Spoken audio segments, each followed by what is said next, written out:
académica en la Chile mucho tiempo, ahora soy directora de un diario. Entonces he mutado del mundo de la academia al mundo de los medios de comunicación. Así que soy un caso medio extraño. De hecho, muchos dicen, ¿estás periodista o no es periodista? No, soy cientista política, pero que valoro que en el mundo actual la movilización de ideas, de discursos y la instalación de contenidos, los medios de comunicación son un actor fundamental. Y no solo los medios, porque eso es lo que uno ve, sino los actores sociales. ¿Qué es lo que tenemos en este país? Tenemos un año electoral, ¿no? Ese es el año que nos marca. El cierre de un gobierno de la nueva mayoría, que ustedes obviamente al ser Prodemus son muy sensibles, porque tienen una categoría, un estatus bien particular dentro de la administración pública. No son iguales al resto de otras organizaciones.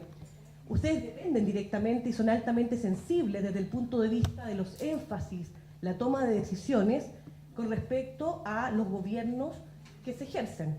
Por tanto, uno no podría decir este discurso que a veces se instala mucho, es que yo no soy político, ¿no? Está como esta mirada de lo negativo de la política.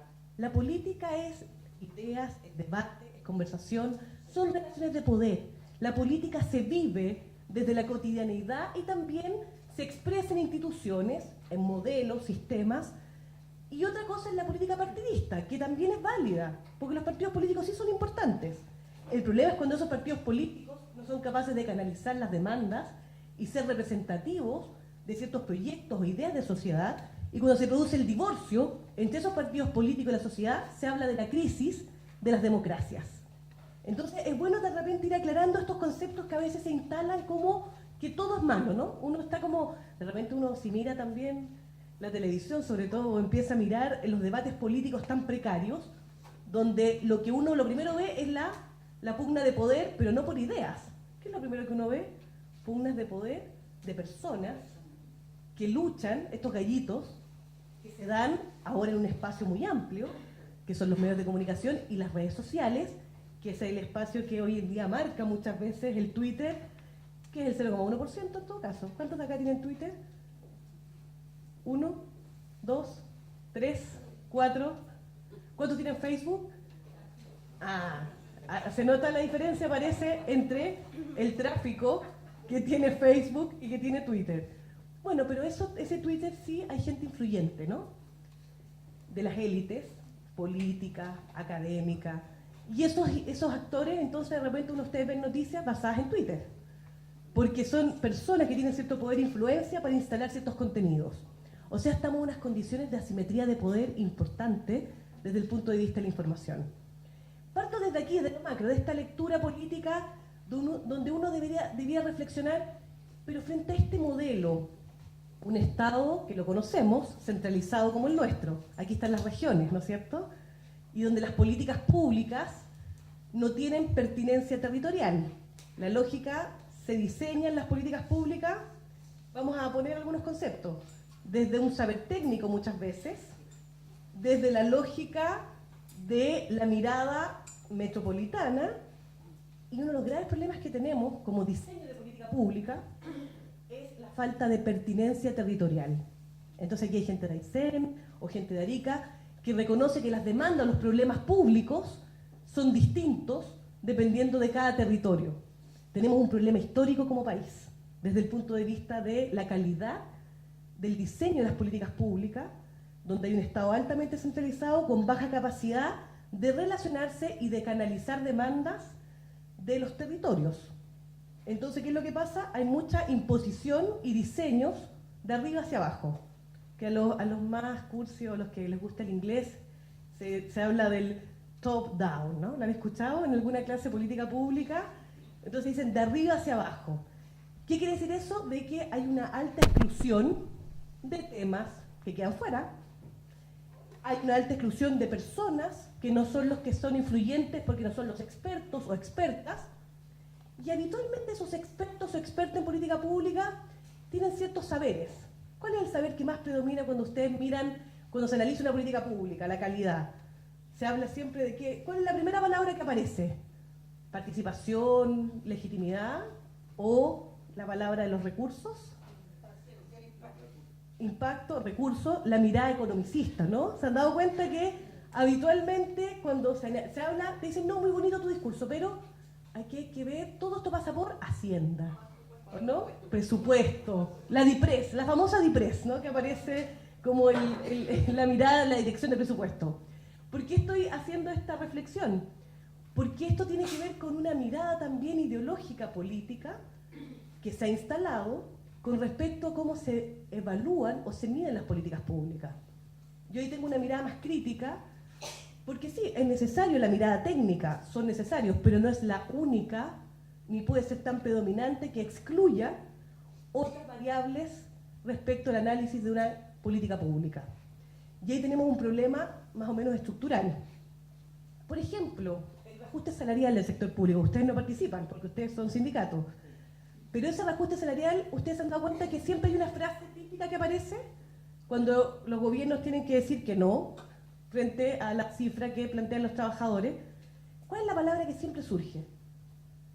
Según las variables macroeconómicas, no es posible porque no hay recursos para enfrentar este tema. Y siempre es como la frase de cierre o clausura del debate. ¿Qué es lo que quiero plantear acá? Que hay una tendencia en nuestras políticas públicas, en la mirada de los gobiernos, a veces a no darnos cuenta de que los énfasis ideológicos, que a veces vienen del saber académico también, porque se fomentan desde un saber académico, también imponen ciertas ideas o visiones de cómo vemos al gobierno y las políticas públicas. ¿Por qué hablo desde acá? Porque habitualmente le quitamos la dimensión ideológica a las políticas públicas. Entonces uno dice, bueno, da lo mismo quien gobierne, eso total, yo trabajo igual. Esa es la típica frase que aparece, ¿no? Esa yo no ves con taxi, lo primero que le pregunto, ¿y qué piensa? No, son todos corruptos, son todos ladrones, y tienen en parte razón cuando uno dice, bueno, aquí hay un problema con la política y el dinero, hay problemas de transparencia, pero si uno empieza a asumir esos discursos naturales, uno empieza a problematizar poco, ¿no? Empieza a creer que da lo mismo. Todos son malos, entonces mis criterios de análisis empiezan a ser menos críticos. Aquí, independiente de la posición que cada uno tenga, la pregunta es cómo uno, cuando hace un análisis político, tiene una perspectiva mucho más crítica, reflexiva, cuestionador. Pero si yo soy cuestionador y me quedo en mi casa, y yo estoy con mucha rabia, puedo tuitear con mucha rabia, lo puedo hacer. Si soy de esa elite y me interesa que me escuchen, lo escribo en mi Facebook, es un espacio. Pero ¿cuál es el poder de influencia real si yo no me movilizo en un territorio o no soy capaz de mirar el entorno político en términos más macro? Y un dirigente social, un líder social, tiene un discurso porque donde está hace un efecto amplificador. Y a veces no hemos olvidado eso.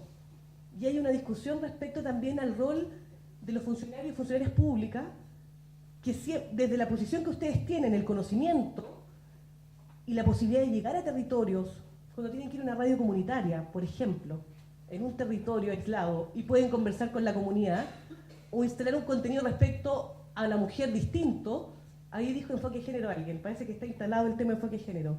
Eso es muy político, o sea, nos da lo mismo cuando se define a la mujer como un sujeto de derecho, desde el enfoque de los derechos sexuales y reproductivos, a la mirada de la mujer solo como madre, esto es lógica del cuidado y solo la maternidad, que claramente esa es una distinción ideológica política. O sea, ahí tenemos un tema que marca una discusión sobre cómo se definen esas políticas públicas y cómo tienen que implementarlas, porque aquí es donde los funcionarios públicos son implementadores de políticas. El problema es que este modelo es tan perverso que cuando no funciona la implementación no hay capacidad de influir a los que diseñan, y ni hablar en el territorio. Porque cuántas políticas han fracasado por la falta de pertinencia territorial o no reconocer demandas, actores de la comunidad que son invisibles. ¿Cuántos temas son tabú o son invisibilizados? Recordemos, hace 10 años atrás hablar de migraciones, el fenómeno de las migraciones del año 90. Y ahora todo el mundo cree que hay más haitianos en Chile que peruanos. Y eso es falso. En Chile siguen existiendo las mismas tasas de migración, solo que una es más visible. ¿Y cuál es más visible? La que es más pobre, la que demanda el Estado. ¿Hay alguien dijo? La más vulnerable. Entonces, entonces uno empieza a reconstruir y a percibir la realidad de acuerdo a tu propia experiencia, pero también se empiezan a amplificar ciertas ideas o discursos. Lo mismo cuando se hablaba hace 10 años, hablar del tema del agua como un conflicto, era como un conflicto latente. Pero para las comunidades que estaban en regiones era un tema de todos los días. O sea, desde Santiago era como, no, leíamos el Le Monde Diplomatique, era como el siglo XXI es la guerra del agua. Y era un discurso de las élites, de grupos medioambientalistas, pero una comunidad campesina, indígena, estaban luchando por tener acceso al uso del derecho de agua. En un país como el nuestro, que lo han dicho todos, los profesores de Harvard, no son la izquierda revolucionaria, profesores de Harvard lo han dicho, hay un libro muy bueno, dice, es el código de aguas más neoliberal que no sabemos cómo puede aplicarse en otra parte del mundo que no sea Chile. Tener privatizada el agua como en Chile es un caso de estudio, de profesor de Harvard, de experto en agua y derechos de agua. Entonces tenemos un país con particularidades. Ahora, no todo uno puede decir que está negativo, porque a partir de estas lógicas que vimos de que hay políticas públicas que tienen énfasis ideológico, hay discursos que se instalan, la pregunta es también cómo se modifican o se influye en esos discursos.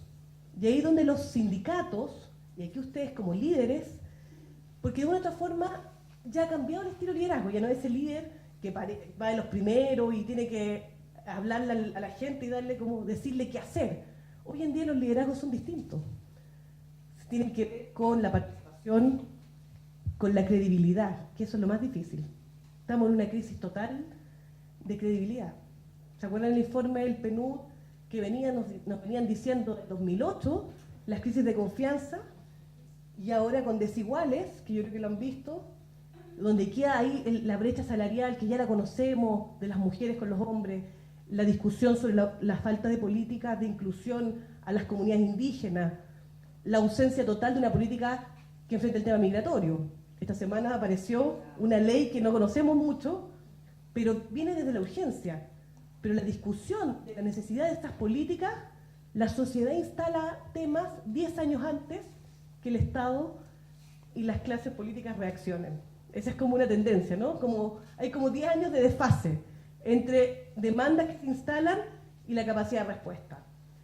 Entonces ahí es donde uno debería reflexionar cómo hacemos de que la movilización de ideas, discursos, acciones también tenga una focalización, una dirección, y uno pueda pensar que la política pública, eso de lo que hace el gobierno, tiene también discursos, ideas, y no es aséptica. No son discursos hipoalergénicos, como digo yo. No es como esos discursos como que no pasa nada. No, sé que hay que hablar de la calidad de las políticas públicas, y si yo digo calidad, eficiencia, eficacia, estamos resueltos, ¿no? Paso el test de conocimiento de cómo mide una política pública. Pero hay otros componentes que tienen que ver con participación, con reconocimiento, con pertinencia territorial, con mecanismos para flexibilizar y adecuarse a transformaciones más profundas respecto a cómo se entiende ese problema público. Entonces, como uno hace las cosas habitualmente, hoy día hay que ir cambiando la forma de mirar, porque estamos llenos de tabú también respecto a las comunidades. Tenemos una lógica de ver el adulto mayor como, cuando uno ve las políticas del adulto mayor, ¿han visto las fotos que ponen del adulto mayor?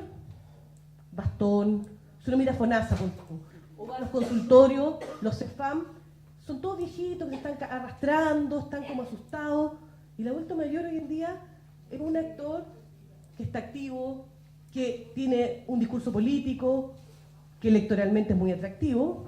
Ahora todos hablan de pensiones. Parece que año electoral. Se sabe que los que más votan tienen sobre 60 años porque tienen una cultura política distinta y vivieron procesos políticos muy distintos. Hay un contexto, hay una historia. La política no se mide solo con cifras. Yo critico harto a mis colegas electoralistas que solo ven números. Porque hoy en día la mirada de lo político tiene que incorporar otra variable. Hoy en día todas las encuestas están en crisis. Porque se miden, la academia, ustedes saben cuántas comunas toma solo en la región metropolitana. 8 comunas de la región metropolitana. Rural, el mundo rural, parece que el campesinado no existen, y esas personas no están encuestadas, no aparece el territorio.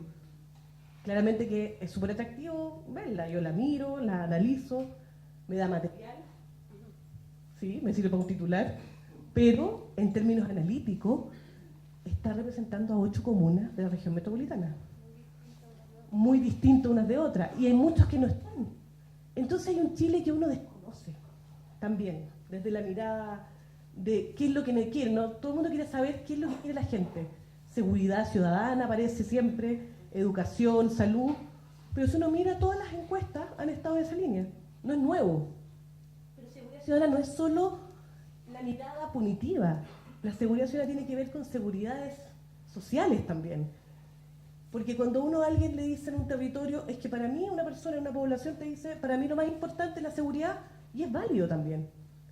Porque también uno al discurso experto le dice, no, pero yo llevo los datos de América Latina, y le digo, no, la tasa de victimización acá es mucho más baja y las tasas de homicidio. Y me comparo con Centroamérica y el resto de América Latina. Me ha pasado porque uno está con el discurso técnico de las cifras, pero si esa comunidad le afecta, la pregunta es conversar de las causas, discutir, analizar, y ahí hay un espacio de influencia. Y no solo decirle que el problema es que su vecino o vecina, porque los conflictos que se dan muchas veces tienen que ver con que en la población se quiere poner un estacionamiento, también somos una sociedad llena de contradicciones, o que mi peor enemigo es mi vecino. La cantidad de causas que llegan a la justicia por conflicto entre personas es muy alta.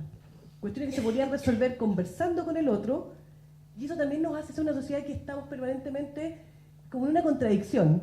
Queremos más derechos sociales en el discurso, pero por otro lado es en nuestra individualidad aparece el tema de la familia, la protección, la seguridad, y es verdad que si tú pierdes un empleo en Chile, quedas totalmente desamparado. O sea, pierdes una casa, tienes acceso al consumo con posibilidad de endeudamiento, pero la dependencia de un salario es clave.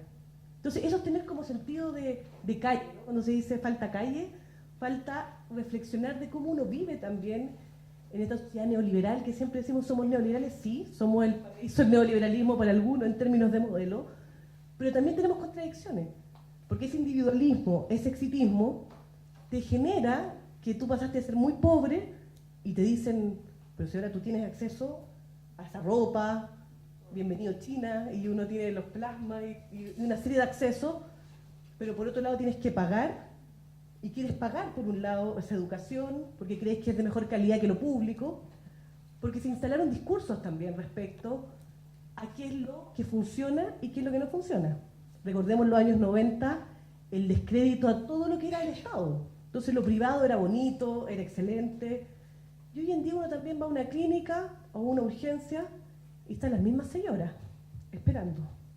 Está más bonito puede ser en la clínica, pero también uno tiene como muchos discursos como instalados, ¿no? La discusión sobre educación, que uno también diría, hay mucha gente que está en contra de la ley de inclusión. Y yo digo sí, porque si hay personas que vivieron y creyeron que su compañero del lado de esa población, yo tuve mejor capacidad que ese otro y yo quiero llevarlo a un colegio mejor, se instalaron también esos discursos. Tampoco uno puede ponerle una X a esa persona ya. Tú no tienes criterio social, eres un neoliberal, pero si tuviste que estar juntando los puntos para que te pusieran más pobre, de repente hasta la competencia es bien perversa la política social.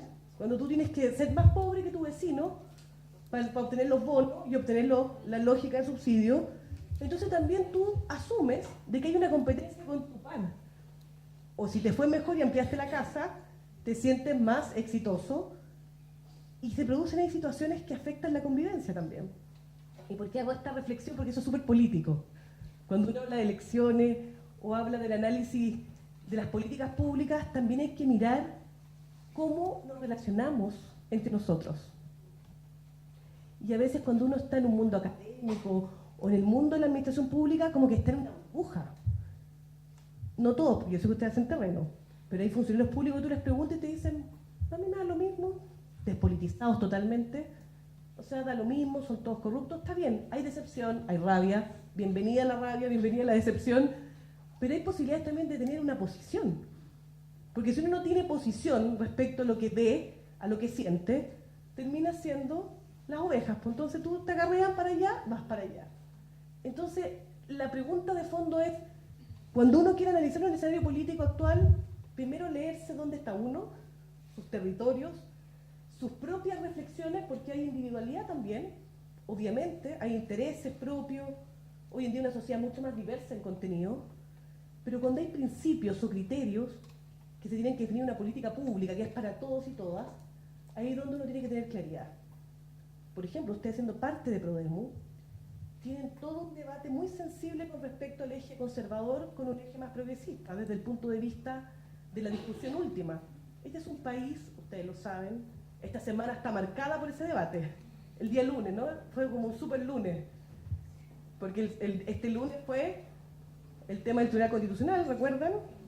Y que uno estaba motivada, pero era una cosa muy loca, porque eran magistrados escuchando a la ciudadanía y que tenían todo el poder de decidir respecto a algo tan importante que se había debatido 3 años y tenía una lucha política de 20 o más del mundo social y del feminismo en Chile. Entonces uno dice, Chile tiene esas particularidades. Y generó un debate también, porque uno dice, bueno, ahora vamos a tener este aborto con las 3 causales, terapéutico, se restituye algo que Chile tenía, y estamos en el 2017. Entonces Chile era uno de los 7 países en el mundo occidental, igual que Nicaragua, República Dominicana, y ese ranking nos parecía bueno, y por otro lado somos OCDE, en lo económico, en la infraestructura, en la cobertura. Sí, claramente tenemos mejor cobertura, mejores carreteras, hemos tenido mayor crecimiento desde el punto de vista de esa oferta pública. Pero la pregunta es, ¿qué calidad tienes cuando eres de una clase media precarizada, que si te enfermas o tienes un embarazo con problemas, podrías perder la casa que uno está pagando ahí mes a mes? Y esas preguntas tienen que ver también con lo político. Cuando se habla de la clase media que vive en la cuerda floja, ¿no? Que se vive en esta posibilidad de caer rápidamente a ser muy pobre. Entonces te hace también más temeroso o más temerosa. Sí, es verdad, porque pagas la educación, la salud y puedes tener acceso a esos bienes de consumo. Entonces la crítica política muchas veces está con esas contradicciones. ¿Qué es lo que quiero plantear? Estoy problematizando desde todos los ámbitos. De que en un año electoral como este, con los temas de la agenda, pensiones, ayer estuvieron con Mesina y otros actores hablando, reforma laboral, la que salió finalmente, reforma tributaria, reforma educacional por partes, que la vamos viendo por partes y uno a veces no sabe qué es lo que se está debatiendo. También hay un problema de diseño ahí, porque tiene que ver con diseño comunicacional. O sea, las políticas públicas no son solo cuestiones técnicas, son absolutamente políticas. ¿Y va a haber pugnas de poder? Sí, bienvenidas las pugnas de poder. El problema es que son pugnas de ideas. Argumento contra argumento, ¿no? Debatir. Pero cuando se plantean solo pugnas de poder, ¿dónde voy yo? Que esa es la pregunta, ¿no? ¿Dónde voy yo? ¿Dónde me quedo? Claramente que eso es decepcionante y uno mira esa política en forma negativa.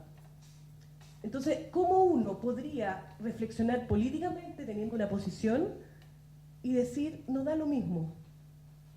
Cuando uno ve los programas de gobierno que son muy incipientes, hay un problema de calidad de la política profunda, eso lo digo y es verdad.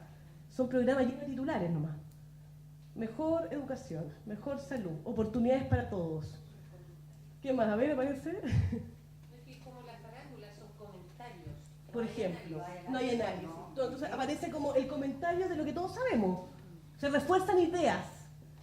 Y ahí está el rol de los medios de comunicación. Y el nivel de análisis, por ejemplo, cuando uno ve... Porque no te tocó, con cosas así, pues ese nivel de... Y que se hace público. Esa caja negra que antes no se conocía. Esa caja negra se hace pública. Entonces uno dice, bueno, la política tiene rudeza, es verdad. Pero si uno mira desde el feminismo, podríamos hacer las cosas distintas. Y las mujeres en política no tienen que...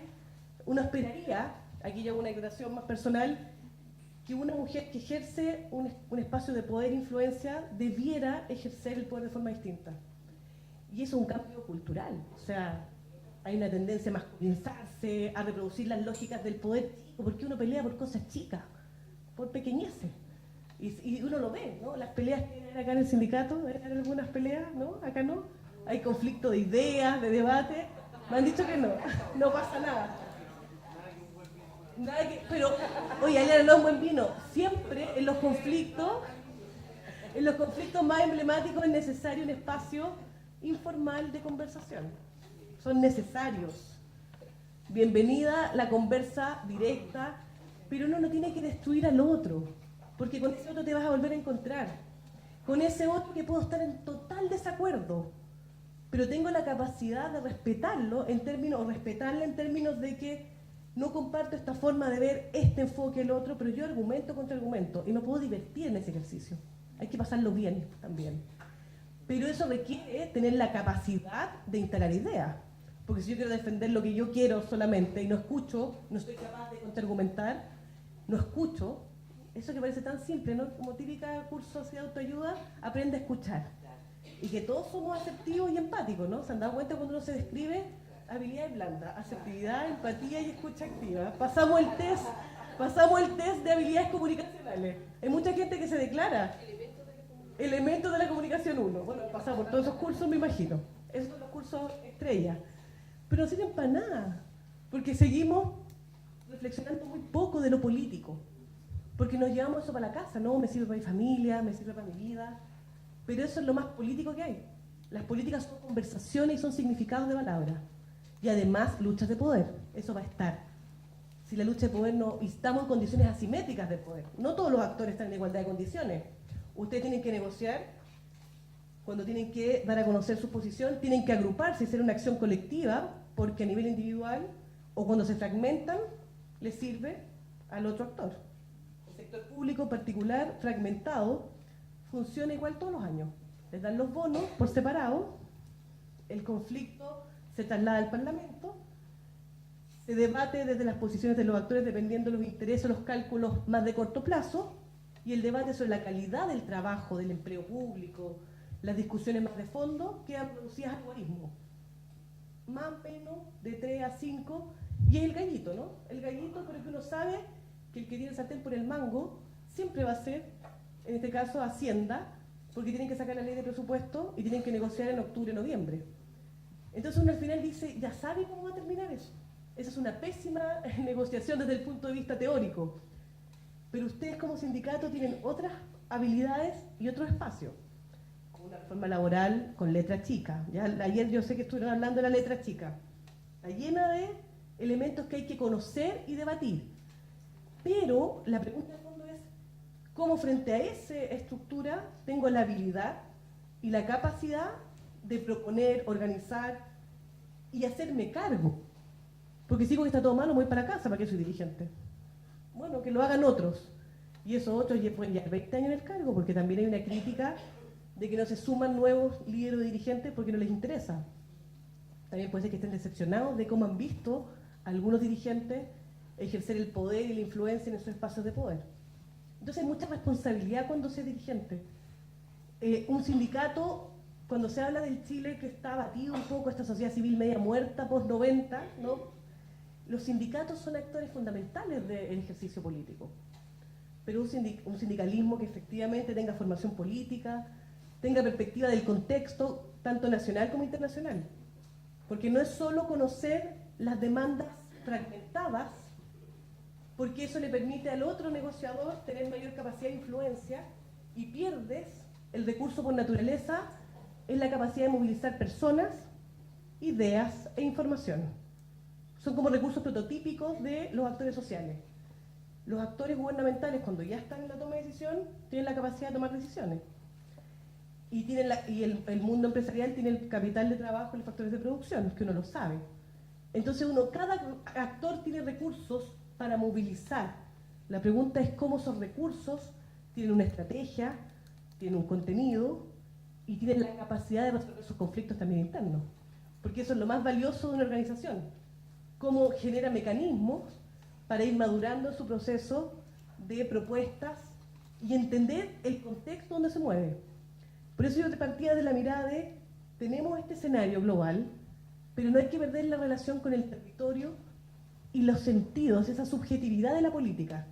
Yo soy una ferviente admiradora de lo subjetivo, percepciones, emociones, porque la política es muy emocional. Uno no se mueve solo por cifras, se mueve cuando uno recuerda algo. Por eso el poder de la televisión es muy grande cuando uno ve una imagen. ¿Se acuerdan cuando se hablaba del Chile Solidario, el programa Puente? ¿Se acuerdan? Programa Puente, y que aparece la señora Juanita. ¿Se acuerdan? Señora Juanita, algunos se acuerdan, ¿no? Esa es una cuestión de manual de comunicación política, de ponerle un nombre a un programa que es intangible, que no te dice mucho, pero tú te imaginas a una persona. Y eso pasa en política, nos cuesta a veces comunicarnos. Y yo lo aprendí ahora desde el otro espacio, desde la academia, que todo el mundo habla lo mismo, cree lo mismo, se hablan a sí mismos como el ombliguismo puro. Se trasladan de un programa a otro, está todo súper cueteado, tú sabes a quién representa, a quién no representa. Son discursos medio estandarizados. Pero hay la posibilidad también de tener discursos más rupturistas o discursos más contrahegemónicos, pero para eso hay que tener la capacidad de leer bien el contexto. Si no tienes capacidad de leer lo que está pasando, es poco probable que puedas contraargumentar. Y ahí es donde los medios de comunicación sí influyen. Y en Chile en particular, la política a través de los medios, y es un ejercicio global. Imagínense ahora Trump que hace política internacional a través de Twitter.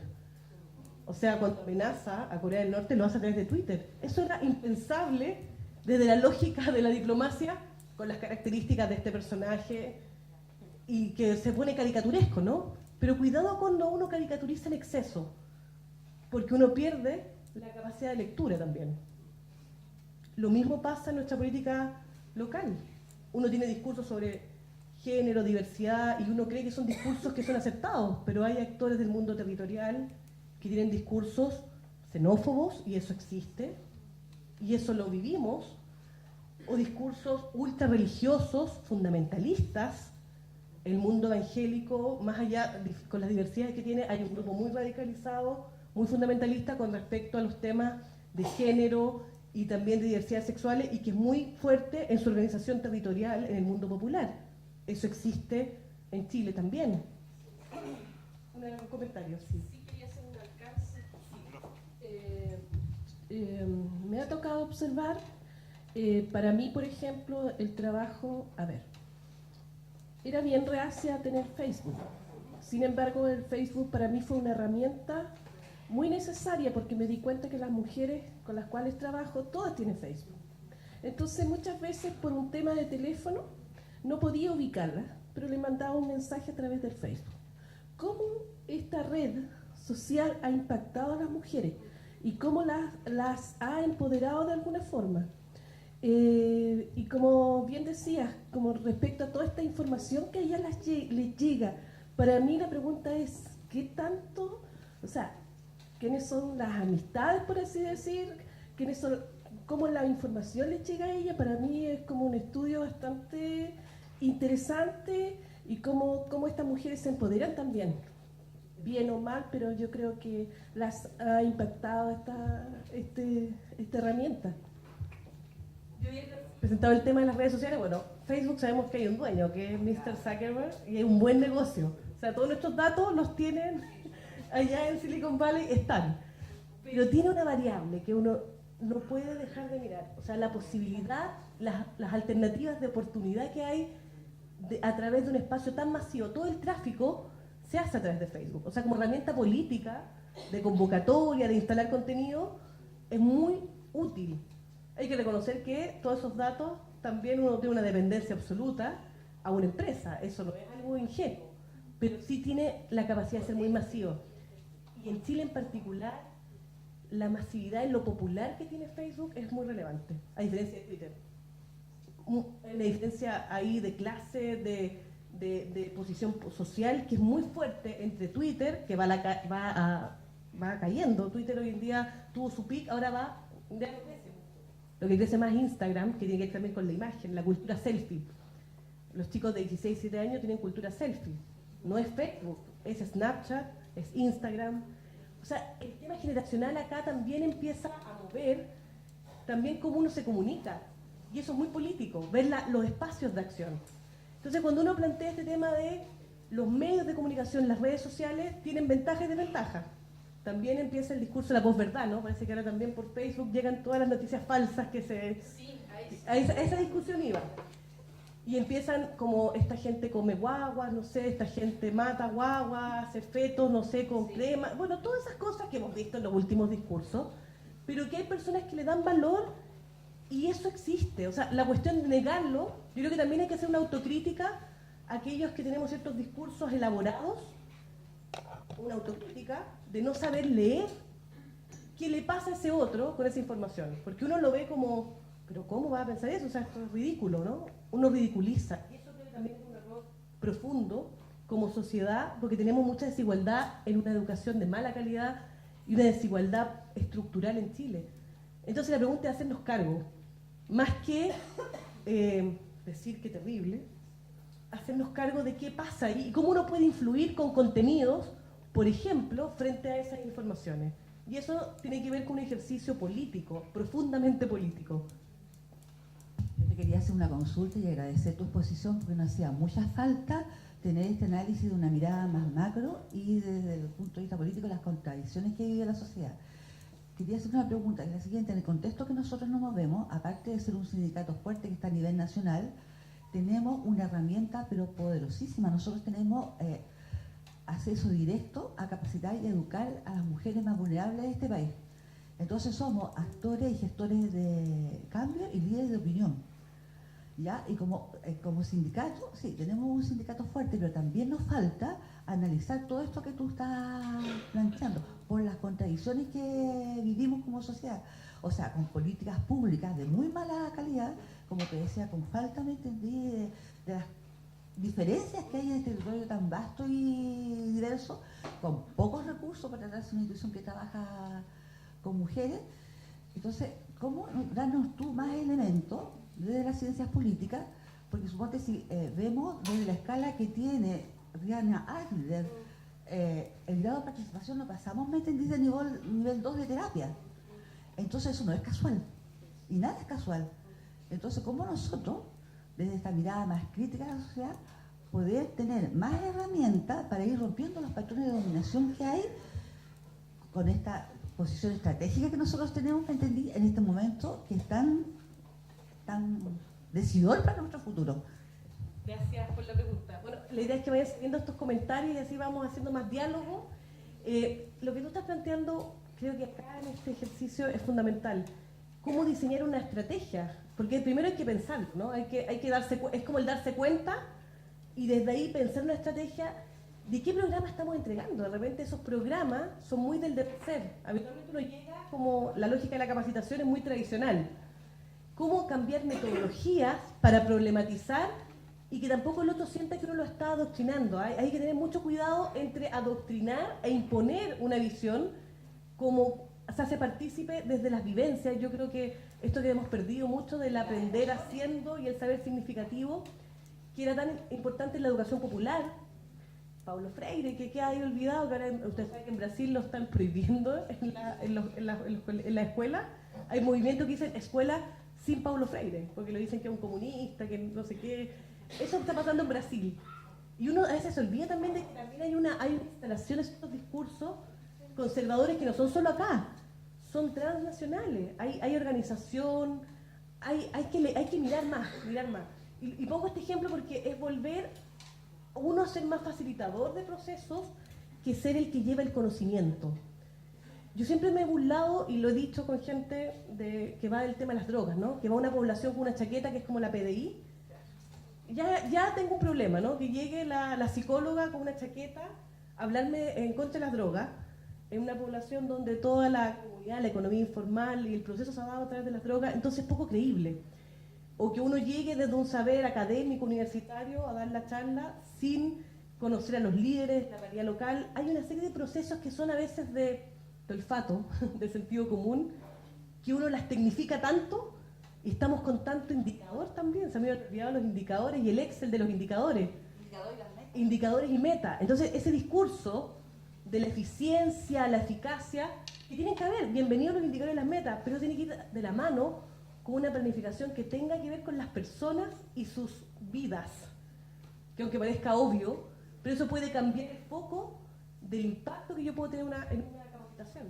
Porque si la capacitación me la miden con número de personas y yo paso la lista porque es mi medio de verificación, esa palabra estoy hablando muy bien, marco lógico, paso la prueba del marco lógico. Paso la prueba marco lógico 1, aprobado. Entonces yo tengo participación, así fue súper participativo. Yo fui, le dije a la gente que quería, le apliqué una encuesta, firmaron todo, listo. Pero no me hice cargo. Hay muchas metodologías que no son caras, no es por plata. Metodologías deliberativas, por ejemplo, levantar información con problematización de casos con las personas y después eso mismo uno lo puede aplicar en esa misma capacitación porque le da un anclaje en lo conceptual con una emoción y una vivencia. Sobre todo en el mundo más popular, precarizado, no es llegar a entregarle al otro. A mí ese discurso de la entrega me parece que es muy perverso y tiene tan bajo impacto. Después uno mira después y va a su espacio, vino la señorita simpática, buena onda, funcionó bien. O el coffee break es más importante que el ejercicio. Pero tiene que haber bueno un coffee break, eso es importante. Gracias, Francisca. Mira, a propósito de lo que tú nos estás comentando en esta última parte, a mí me gustaría relevar el punto del impacto que tiene del impacto que tiene el trabajo que la Fundación realiza con las mujeres y en particular ese espacio que es, entre comillas, bien privilegiado, porque justamente tiene que ver con eso. Yo no sé si tenemos plenamente conciencia de lo que se puede hacer, porque nosotros, tú sabes el trabajo que realiza, hay un equipo de profesionales que son los que traspasan todos los contenidos a las mujeres, un espacio que es un proceso formativo con las mujeres, que tiene su tiempo acotado, pero no por eso es menos importante, es un espacio bien contundente, donde tú puedes traspasar, como tú dices, no es neutro. No hay ningún ejemplo. Exacto. Por eso que yo creo que a mí me parece muy altamente relevante lo que tú estás planteando, porque justamente tiene que ver con eso. Y que eso tiene que ver también con el hacer una política desde el punto de vista de lo que nosotros pensamos, porque ahí también transmitimos nuestra ideología de lo que queremos, nuestros sueños, nuestras creencias, etc.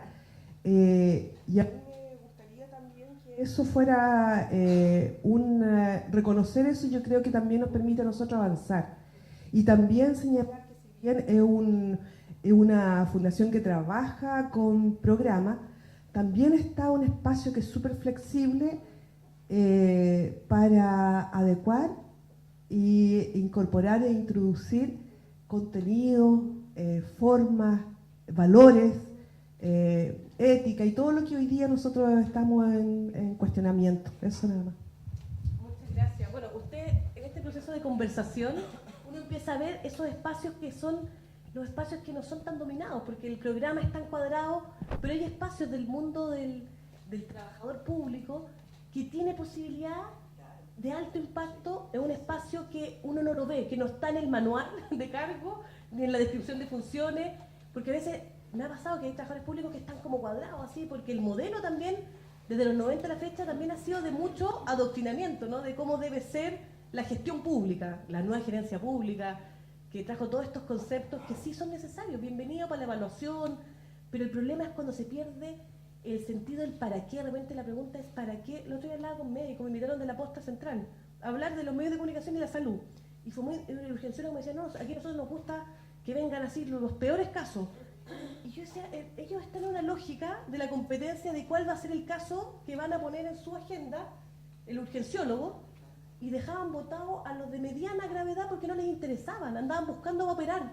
Les cuento, bueno, si están muy graves, vayan al Hospital de Urgencia de Portugal, porque están todos entrenados en una lógica de los grandes casos que van a documentar.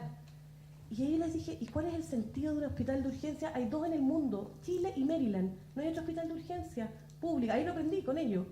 Y habían pensado, ustedes han pensado en la ciudadanía, en preguntarle a los que vienen. No existían, eran órganos, ¿no? El modelo biomédico total, eran órganos para operar, como IA, yo me lo imaginaba como esa serie gringa, como locos por ir a la operación del salvataje, pero no tenían un concepto del por qué estaban trabajando en un hospital de urgencia, que era el único en Latinoamérica, y eso ha sentido. Y hago esta digresión porque tiene que ver con que uno a veces pierde el por qué está trabajando en el ámbito público, que es distinto a estar en una empresa privada. Ustedes están en esta lógica de que tienen el código del trabajo, ¿no? En la diferencia con otros, pero están en un mundo con alta responsabilidad política, social. Por eso hay decisiones personales también. Y cuando uno opta por estar en esos espacios, tiene que tener conciencia. Y cuando uno no tiene esa conciencia y cree que es uno más, o sea, en el discurso de la queja todo el rato, usted tiene acceso a información y espacios de poder. Ese es un espacio de poder el que usted dice. Y ese espacio de poder hay que gestionarlo, darle contenido, hay que repensarlo. Acá hay un comentario.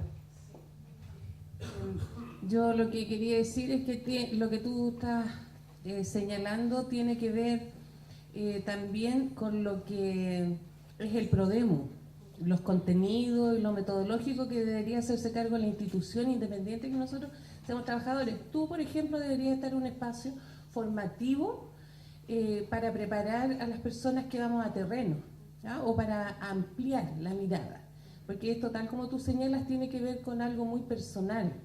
Pero ahora, como estamos en un espacio sindical, yo quería señalar que es algo que conversamos nosotras ayer en el grupo y cómo vemos el sindicato en el futuro o frente a estos cambios, ¿ah? Cómo vemos la figura sindical.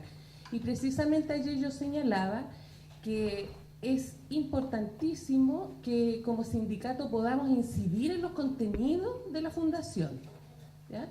Porque de hecho nosotros estamos muy atrasados en la temática de género. Creo que recién en este periodo hablan de enfoque de género, ¿no? No, hablamos desde que está hecho hace 26 años, se habla de enfoque de género. Siempre hemos, desde siempre, ¿ah? Desde que, bueno, yo llevo 12 años, pero no me hago cargo. Desde que llegué que hablo de enfoque, perspectiva, enfoque de derecho, etc. El tema es que estamos trabajándolo no desde la institución avanza, pero esto no se hace carne. Es como la política pública. Ya la política pública no tiene nada de pública. Si lo analizamos según los 9 parámetros de Cadena y Domínguez, esto no tiene nada de público. No hay en Chile hoy una política pública y en muchos lugares del mundo no existe, salvo en 2 o 3 cantones por ahí que se hace. Entonces, yo quiero aprovechar este momento para señalar que considero que es una necesidad de nosotros como sindicato de poder incidir en cómo se ve a la mujer hoy en día desde la fundación. Y no digo, estoy de acuerdo con cómo se ve. Lo que creo es que no hemos sido capaces de llegar a los territorios con esa mirada, ¿ya?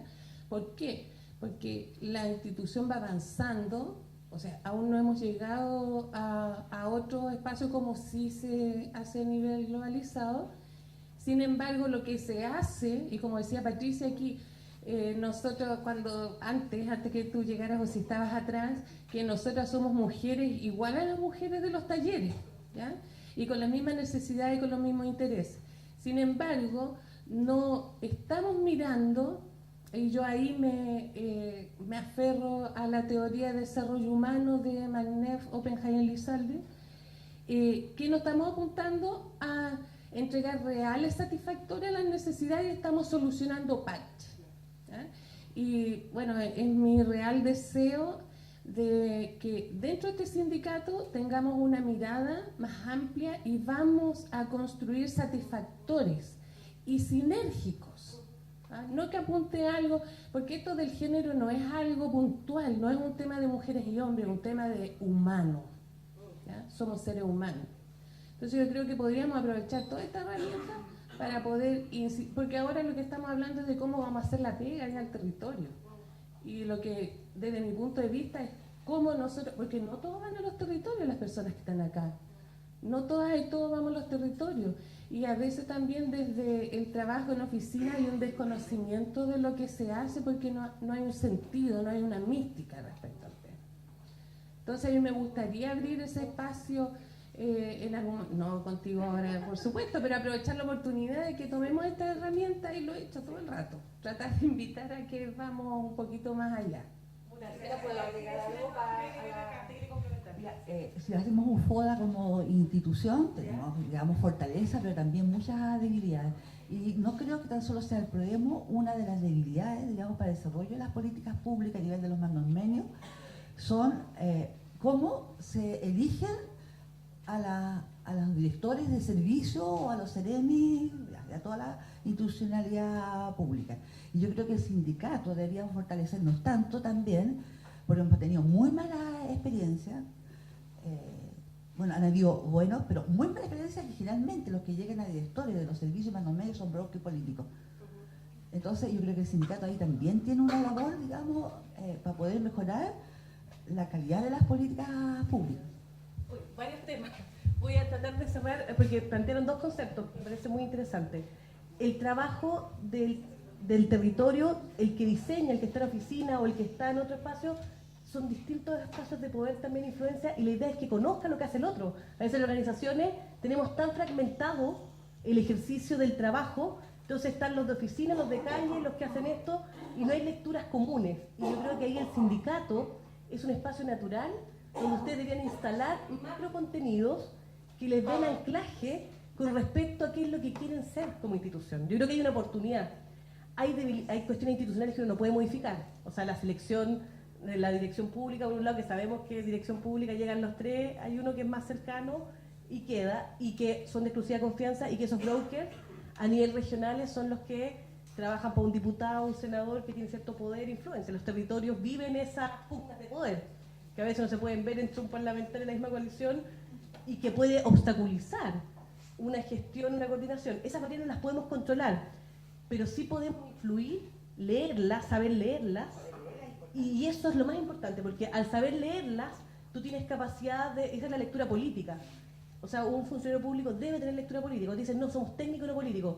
No, una cosa es que no tengas un partido político, o puedes tenerlo, que también es válido. Tampoco esta cosa de los buenos, los malos, porque este discurso soy independiente, también genera un vacío político.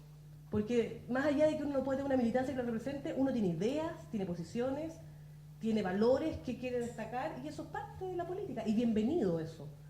Entonces, cuidado con estas categorías a veces que hacemos, que esas categorías pueden ser muy perversas con respecto a lo que queremos hacer como organización. Y la diversidad también, o sea, que haya debate, pugnas desde las ideas, también es necesario en un sindicato. Cuando hay discursos unánimes es peligroso. Es peligroso cuando hay unanimidad. Por eso cuando digo que las políticas públicas se leen desde la economía solamente, ya me parece peligroso.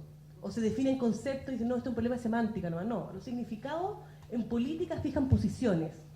Recordemos, se seleccionan temas, actores que tienen más poder e influencia, se jerarquiza la información. Entonces, esas pugnas de poder en la definición de contenidos de qué es la política pública, tiene toda una fase que tiene que ver con estas variables. Son comunicacionales, son discursivas. Por eso el discurso, la política y los significados van de la mano. Que eso es muy importante tenerlo presente, sobre todo en un año electoral, porque es un año que uno empieza la incertidumbre, ¿no? Yo sé que ustedes están moviéndose en la incertidumbre, y algunos dicen, uno habla con algunos funcionarios y dicen, no, en octubre ya como que se acaba el año. Uno habla con algunos lados y dice, no, en octubre estamos ahí como paralizados. Y no tiene que ser así, porque hay que tener una lectura y ser actor y estar leyendo el escenario político, viendo las propuestas, los programas, criticando. Nunca uno va a estar de acuerdo con todo, está claro, no existe ese deber ser, pero sí funcionarios públicos preocupados de quién ejerce gobierno y quién no, y qué programas tienen con respecto a los derechos de la mujer, a las políticas públicas, a los enfoques de derechos, porque no es lo mismo una mirada mercadocéntrica a las políticas sociales se miden desde ahí. O sea, cualquier autor que ustedes miren respecto a políticas sociales, está el Estado y el mercado. ¿Quién provisiona los recursos? Si es un Estado subsidiario que se profundiza con nuestra legislación, o hay una lógica de asegurar derechos, o si tenemos políticas sociales solo en lógica de transferencia de recursos, que es lo que se ha instalado. Tú transfieres recursos vía bono, vía subsidio, pero eso no es asegurar la titularidad del derecho. Uno mismo habla del beneficiario del titular. Miren qué político ideológico, cuando uno analiza una política social, y todos dicen, no, los beneficiarios, y el lenguaje, la población beneficiaria, son titulares de derecho. No son, porque el beneficiario yo estoy seleccionando, y es la mirada de la política que hemos tenido. Entonces aparece en el manual población, focalización versus universalización. Esos conceptos están todo el día en el debate público, en salud, en educación, en vivienda, en discusiones respecto a modos de ejercer el poder, el gobierno y las políticas públicas. Lo que no se hace, lo que no se dice, también es una definición política. Ojo con las omisiones. De lo que no se habla es lo más político que hay. Así que como alertas de respecto a cómo uno lee el contexto. Aquí hay un varón que lo quiero escuchar acá, del sindicato. Un público feminizado, de líderes mujeres. Sí, justo con lo que tú mencionabas con el tema de los medios de comunicación, tiene que ver también en cómo lo veo desde lo sindical, que también está la puerta abierta para que a través de la plataforma que tenemos nosotros, que es la plataforma sindical autónoma, podamos también que la gente se atreva a ser patúo y tomarse, es verdad, en lo que tiene que ver con ciertas maneras de comunicar. ¿A qué me refiero con esto? Por ejemplo, varios ejemplos tenemos la de PGR, por ejemplo, de las chiquillas hay algo que tienen que hacer y ponen una cordelera, ¿cierto?, al frente del mismo edificio nacional y todo, y no le preguntan a nadie y todo, y está respaldado porque es una actividad y todo que en verdad tiene que estar relacionado con temas de derechos, ¿verdad? En las tres causales también se ocupa el frontis también para mostrar no solamente a la gente de Prodemo, sino que las chiquillas lo ocupan harto para también a las personas transeúntes que van ahí porque es la esquina estratégica.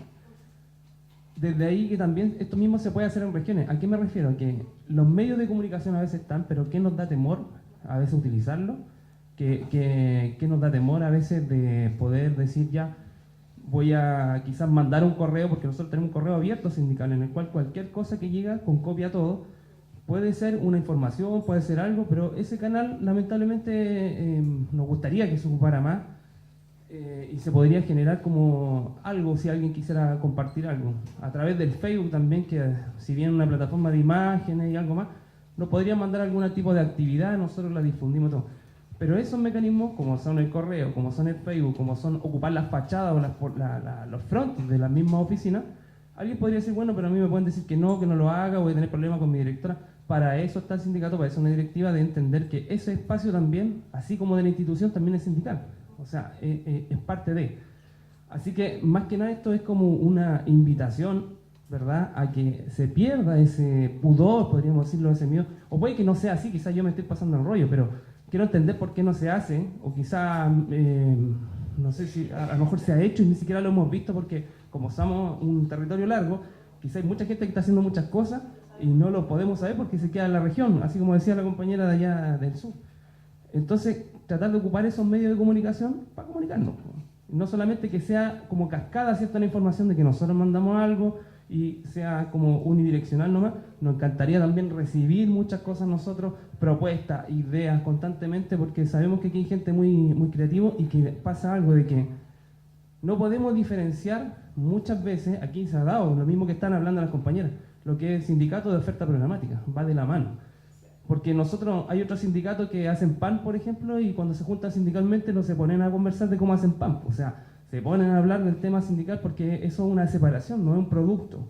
Y nosotros no tenemos productos, tenemos procesos humanos con personas, entonces por lo mismo que va tan de la mano y es súper difícil hablar de la pega y hablar lo que tiene que ver con temas sindicales porque es un todo.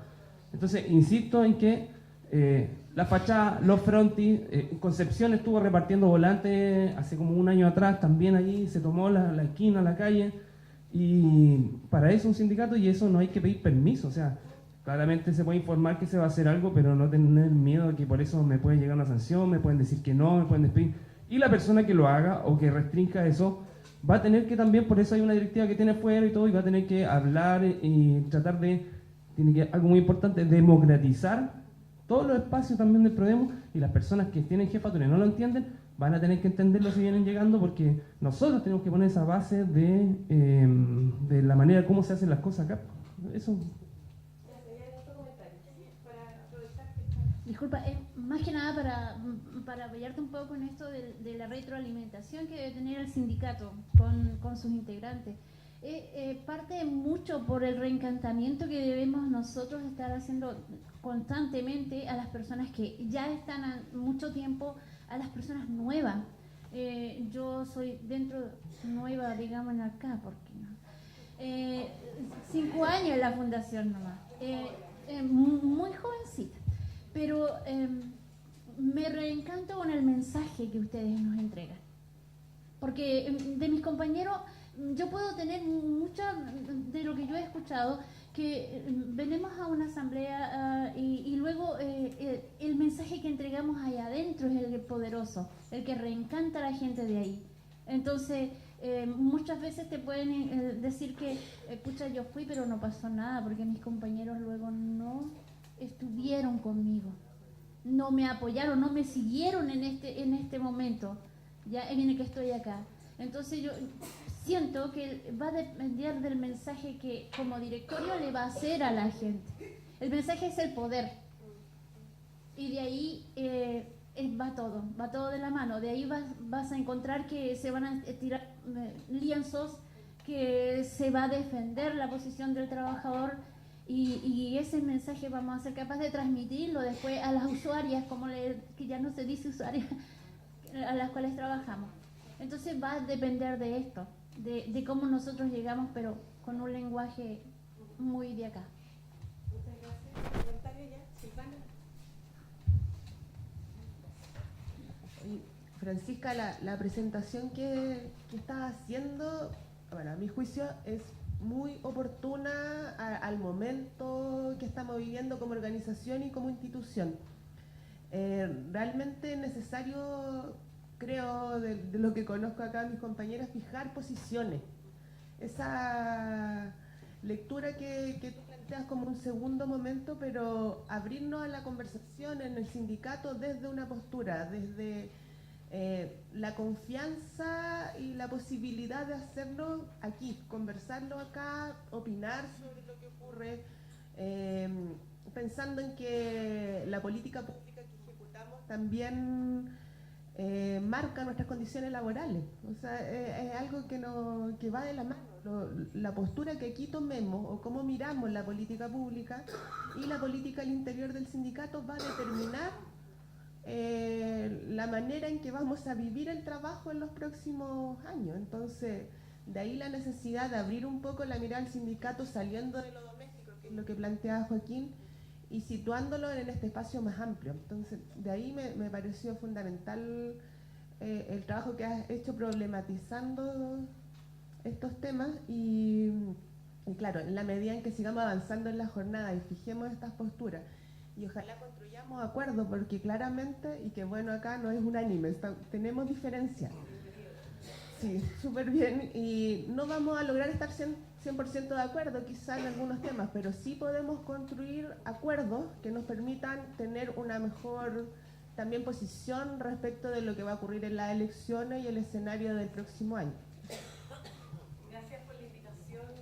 Yo quiero comentar tres cosas porque uno cuando va a estos espacios son espacios de aprendizaje. O sea, para mí, cada espacio de conversación uno va reflexionando más respecto a estos tópicos. Gracias por la invitación. Habla muy bien de este sindicato, la capacidad que tienen de juntarse, de debatir, y los comentarios que hacían están en la misma línea, ¿no? Cómo se construyen. Tomar posición es asumir discursos, ideas. Eso es valioso en una sociedad y eso se valora hoy en día, tener posición sobre los temas.